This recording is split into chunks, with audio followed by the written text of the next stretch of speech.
The study of history today is so strictly disciplined as to render it almost meaningless. It's like studying a clown while ignoring the circus. Such a rigid compartmentalization of knowledge of today's science has abstracted the past into a series of indefinites.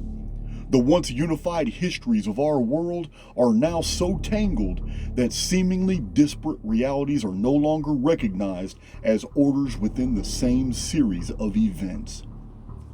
The Big Bang, creationism, natural selection, evolution, either phyletic gradualism or punctuated equilibrium, two versions supporting a bogus theory, directed panspermia, quantum mechanics, superstring theory, so many nicely packaged theories with supporting facts that morph into mere suppositions under scrutiny.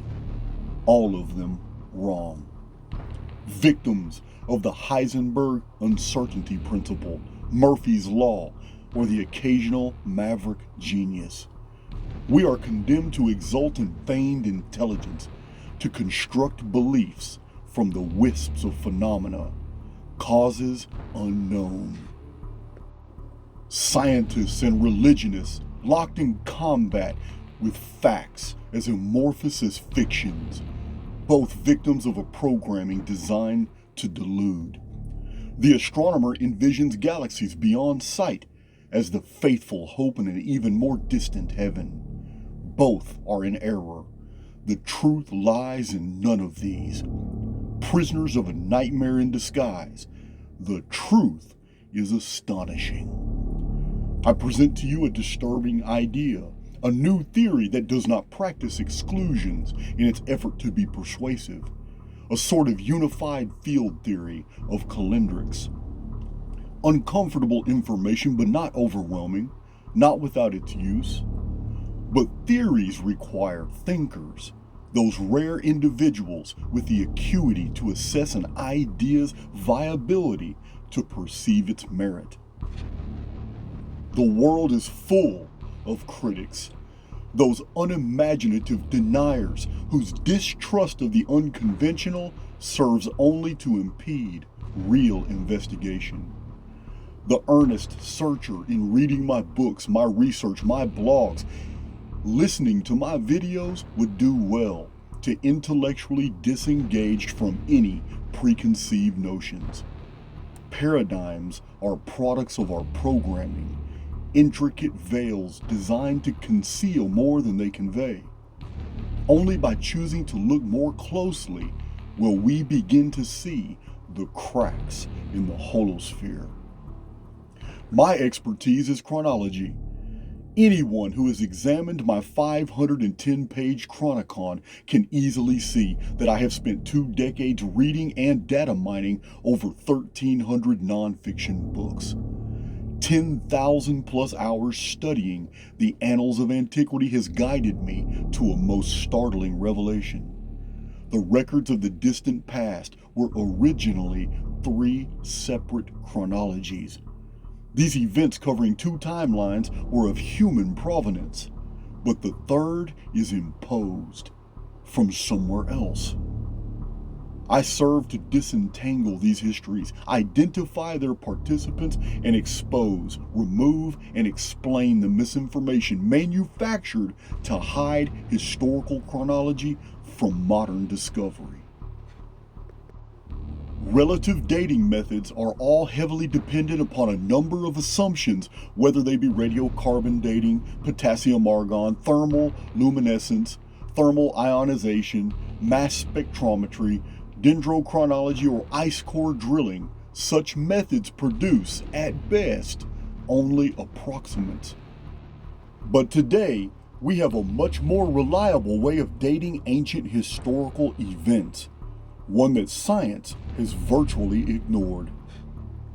There are thousands of old chronologies, annals, traditional datings, archaeological texts, dated monuments, and religious writings preserving dated events, all today translated into English, German, and French. Today we are overwhelmed with new books offering new theories or new explanations for the failure of older models, now threatened by the occurrence of modern discoveries.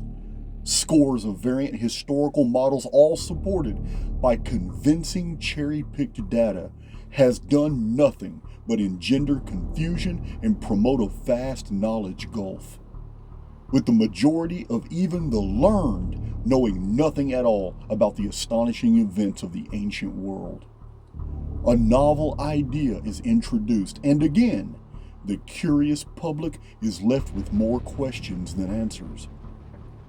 Every genre of science and history has been analyzed to support one model or another, except one: chronology. The last serious chronologists were Archbishop James Ussher 360 years ago, and a staunch religionist, which hurt his credibility with the establishment historians, and Isaac Newton, H.G. Wells, and Mellerich. But these men did not have the benefit of tens of thousands of modern discoveries.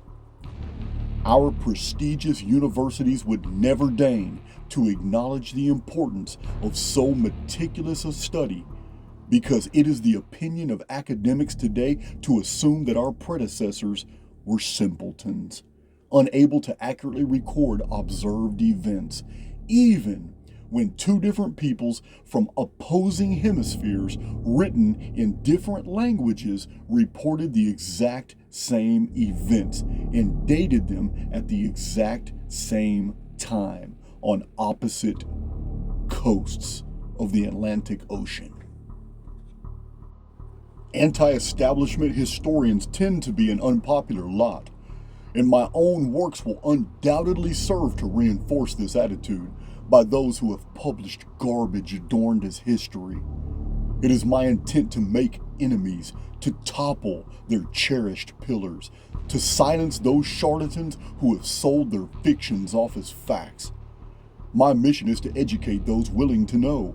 I have no doubt I will lock horns with many along the way. The materials that I offer in my books are for those who are unafraid of the dark, who want the truth undiluted, direct. The ancient past, behind the scenes happenings throughout all time periods, censored histories, the academic cover-ups, real facts about race, religion, subversive societies, and even predictive systems of analysis by which future events can be known beforehand or uncovered and explained. Archaix is for the public domain to come to a place where they can receive information that has not been diluted. It has not been censored. You're not going to like some of the things you hear. Some of the many videos are going to tick you off. They're disturbing. The core things that we have been taught since we were introduced into this world have to be peeled back layer by layer by layer for us to fully comprehend the absolute medium of deception that we are totally immersed within. Our world is not what you think it is, but it is a beautiful place. It's all a matter of perception. But where we've been in the past in the collective, as a species, as a race, and where we have traveled in the past up until the present, in our personal lives, has everything to do with where we're going. One who is properly informed is not easily deceived. The fact that so much energy has been expended in covering up the truth about our past can only mean that, though we are blind to it, we must be such a threat to our controllers that burying the past was the only recourse they had in maintaining their power.